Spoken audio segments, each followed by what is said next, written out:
канчалык ыпластык болбойт керек болсо айбанда да.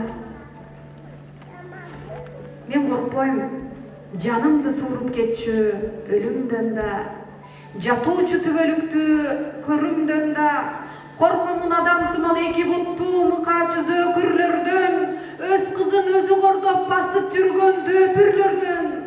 Адам деп кантип айтам мындайларды, айбандан жаман ишти кылгандарды.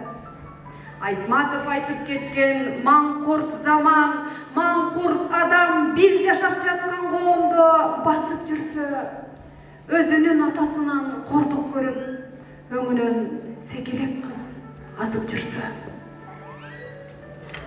Оң көзүм сол көзүмдөн корккон заман, аталар өз кызына аңги болгон алсызга алдуулары корсон заман, алдыңдан чыккандарын айрый тарткан, ач күзөн ажалсыздуу жорткон заман, өзгө эмес сырттан келип кол салуучу өзүмдүн атамдан да корккон заман.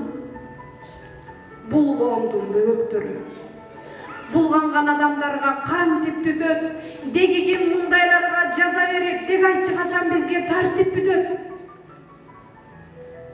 Өзүнүн үйүндөгү аска соосу, өзүнүн чүрпөлөрүн булгап жатса, эми гүлдөп турган секелектин тамыры балта тийип кургап жатса, ким коргойт бөбөктөрдү?